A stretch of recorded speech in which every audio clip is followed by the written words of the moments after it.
Spring has sprung, or at least that's what the calendar says.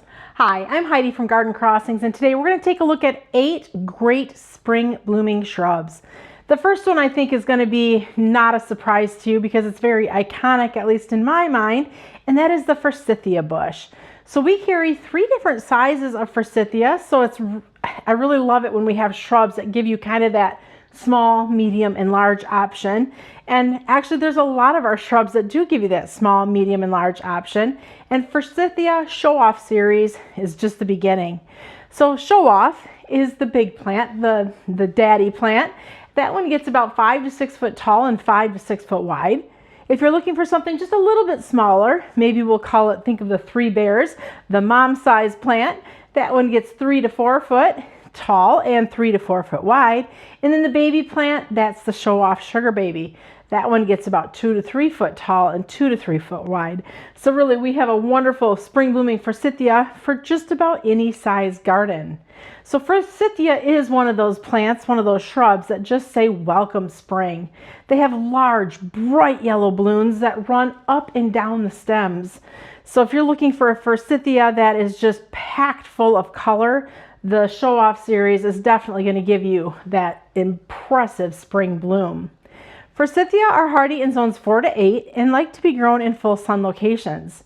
They are deer resistant and they make a great cut flower. I don't know about you, but when spring comes, the flowers start to bloom, it's always so nice to just take a couple little cuts of flowers, put them in a vase, and put them on the kitchen counter. And it's so welcoming and so cheery when you come home and have these beautiful fresh flowers. And even more beautiful when they come from your very own garden. Forsythia do bloom on the previous season's growth. So when it comes time for trimming, if you feel like you need to do any trimming, we recommend doing that trimming after it is done flowering. You typically don't want to trim a Forsythia in the fall or winter because then you would be sacrificing the blooms for the next season. Next, we have the Quince plants, the Quince shrubs, and the ones we carry are thornless. So not all quince are thornless, not all quince are alike. So we carry the Double Take series of quince. There are 4 different colors that we offer currently. The first and the newest in the series is the Quince Double Take Eternal White. This is a continuous blooming quince. So if you love those quince flowers, this Eternal White is going to give you flowers throughout the season. It also comes in Double Take Orange, Double Take Peach, and Double Take Scarlet. So really a beautiful array of the pinks, the oranges, just to really brighten up that spring garden. So quince, depending on the variety, can vary in height, so it's best to check which variety you're looking to grow. But generally they're about 4 foot tall by about 4 to 5 foot wide. They are hardy in zones 5 to 9, so a pretty good spectrum for most of the United States with the exception of the upper region. But for most of us in the United States, we can grow the thornless flowering quince. They like to be grown in full sun to part sun or part shade locations, and they are a shrub that blooms again on the previous season's growth. So if you do feel like you need to do any trimming on your quince, it's best to do it after they are done flowering in the spring. Another great attribute is they're deer resistant. So I know so many of you ask for more plants and more ideas that are deer resistant. So this is just another one we can add to that deer resistant list. Quince do handle being grown in clay. So if clay soil is what you're dealing with, this would be an excellent choice for your clay soil locations. And again, like the Forsythia, quince also make a really pretty cut flower that you can enjoy indoors. Next, we're talking azaleas, beautiful spring blooming azaleas. We carry the Perfecto Mundo series of azaleas, and they come in both single and double blooms in a wide array of colors. Pinks, purples, whites, dark purples, light purples, vibrant pinks, and even corals. The Perfecto Mundo series of azalea are hardy in zones 6 to 9. So for those of you that are in kind of that tender 5 area, probably wouldn't be my first recommendation with this series of azalea. Make sure you're a good solid zone 6. So again, depending on the variety, the color that you're choosing, there is going to be some variation in height on these plants. So typically they can run anywhere from 2 to 5 foot tall and 2 to 5 foot wide. Be sure to check the variety that you're looking at to make sure that it fits into your garden space. The Perfecto Mundos like to be grown in full sun to part shade locations. So for those of you in the further south, I am going to recommend more of those part shade locations. But for those of us here in the north, we can get away with more full sun. Azaleas like to be grown in moist, acidic soil. It doesn't have to be moist, but they're going to do better if they get some consistent moisture. These are very compact in size, and the nice thing with the Perfecto Mundos is they're re-blooming azaleas. So if you love the look of the azaleas in the spring and want to enjoy them even longer into the season, the Perfecto Mundo series is for you. Next, we're talking Deutzia. Deutzia Chardonnay Pearls, Deutzia Cherry Blossom, just a couple of the names of the Deutzias that we're currently carrying. Deutzias are, again, a great spring blooming flower. Dainty flowers that create kind of clusters that nestle up and down the stem. Flowers that are white, flowers that are pink, flowers that are pink and white. So there is some variation on the flower color on Deutzia, as well as the foliage color. So a lot of Deutzia have just that beautiful bright green foliage. But if you're looking for something more chartreuse, something a little bit brighter to add to the garden, Deutzia Chardonnay Pearls has got a nice chartreuse green foliage. Not only the beautiful flowers, but beautiful foliage as well. Deutzia are a fragrant flower, and they just create a flurry of spring color. Just imagine this compact little bush, 2 to maybe 4 foot tall at its tallest, just filled with all of these beautiful, dainty white and pink flowers. Deutzia like to be grown in sun to part shade locations, and they too are a shrub that blooms on the old growth. A lot of times you're going to find that your spring blooming shrubs, kind of a general sort of rule of thumb, is your spring blooming shrubs are going to be the ones that do bloom off of the previous season's growth. So with a Deutzia, you would want to trim them if need be after they are done flowering. Deer resistant, so another great deer resistant shrub option. And it's compact enough that it could create a beautiful border in your garden, or even, I'm going to say, kind of a ground cover. Even though it's not truly a flat type of ground cover, it is compact enough that it would create a nice ground cover in your landscape. Another very iconic spring blooming shrub are lilacs. So we've got the old-fashioned lilacs. Centera series is the series that we carry, as well as the bloomerang lilacs, which are the re-blooming lilacs. The old-fashioned lilacs, they bloom off of the previous season's growth, and the bloomerang lilacs, they're re-bloomers, so they bloom off of the previous season's growth as well as any new growth. One thing I will say with the bloomerang lilac is your first bloom cycle is going to be the most floriferous, the most flowers, but anytime you can get those re-blooming flowers throughout the summer, especially on a lilac, that is an A+ in my book.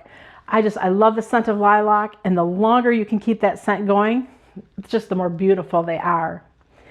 So lilac will vary in size depending on, again, the variety that you're looking at. We'll say anywhere from 3 to 10 foot tall, 3 to 10 foot wide, depending on the variety. The bloomerang series do tend to be a little shorter than what the Centera do, or a little bit shorter than your old-fashioned lilacs. The blooms, they just give you that nostalgic scent. You can smell lilacs, I'm sure, just even as I'm talking about it. That scent is just, I'm sure you're smelling it. Lilacs are hardy in zones 3 to 7. They like to be grown in a full sun location. And again, another great deer resistant option.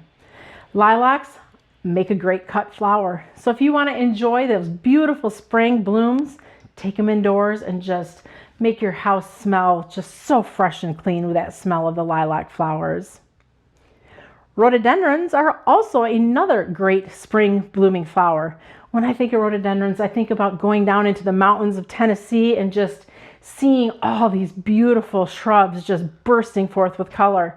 I'm sure if you've ever been to the mountains of Tennessee or anywhere in that area and have been able to enjoy those spring blooms, I'm sure it's such a breathtaking, awe-inspiring sight. You can kind of create that in your own landscape by planting some rhododendrons for yourself. We carry the Dandyman series. Right now there are 2 different varieties available. We have the Dandyman Color Wheel and also Dandyman Purple. Dandyman Purple, as the name implies, it's got a beautiful purple bloom. Dandyman Color Wheel, on the other hand, may leave you questioning, what does that mean? What does color wheel mean? It is really a quite unique rhododendron.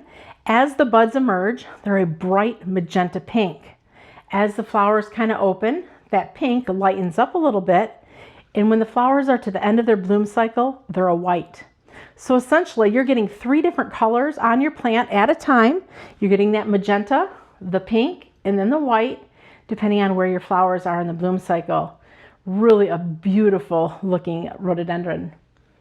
They get 4 to 8 foot tall. This is another one. You're going to want to check the variety that you're going to be planting in your garden, because there is some variation in the height of this plant. They like to be grown in full sun to part shade areas, and obviously the further south you go, the more shade I would recommend for this particular plant. They do bloom off of the previous season's growth. So this is, again, spring bloomer, don't trim. This is another one of those that if you need to do any trimming, we would recommend trimming after it is done flowering.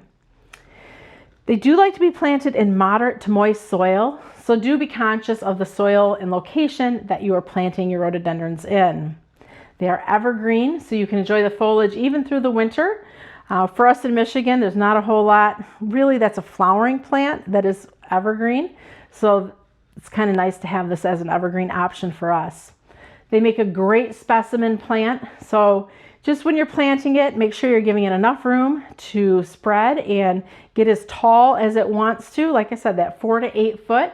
Just give it enough room that it can do what it needs to do and be beautiful in your garden. Next, we've got the Loropetalum, and this is a plant here in Michigan that we really typically can't grow. We're not warm enough. We're a zone 6A. Loropetalum are hardy in zones 7 to 9. So just if we'd go just a little bit further south, we would be able to start seeing some Loropetalum in the landscape. Loropetalum do range in size, so be sure that when you are choosing your Loropetalum variety, we carry the Jazz Hand series, that you're looking to see how tall they get. So there's dwarf varieties, and then there's also just your regular varieties. So ranging anywhere from 2 to 6 to 8 foot tall. So that's a big difference. So that's why I'm saying pick the right plant for your location.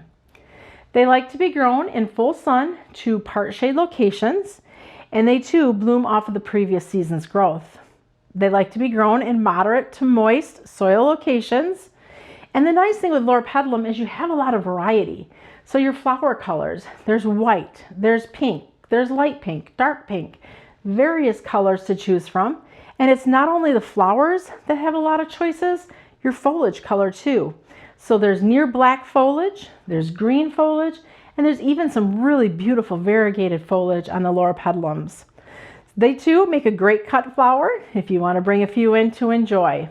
Not only are the flowers great for cutting, but the foliage is as well. And last on the list is the Scotch Broom.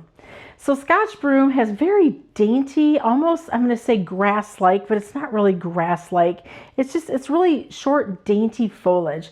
So even when a Scotch Broom is not blooming, the foliage mound adds a lot of texture to the garden. They bloom late spring, they're drought tolerant, and they're hardy in zones 5 to 8. They usually get about 2 to 3 foot tall and 2 to 3 foot wide, and like to be planted in a full sun location. They do bloom off the previous season's growth, so if you need to do any trimming, this is one you want to trim after it is done flowering. Also, they are deer resistant. There's a lot of different colors of the Scotch Broom. There is yellow, there's yellow and red, there is a rosy pink, kind of a rosy pink and magenta. So a lot of variations are available for flower color in the Scotch Brooms. So don't be afraid to mix and match and add a lot of that beautiful color into your garden. If you have any questions or comments on today's video, taking a look here at great spring blooming shrubs, please feel free to leave it in the comments below. If you're new to our station, I invite you to subscribe. Thanks for watching. I'm Heidi from Garden Crossings.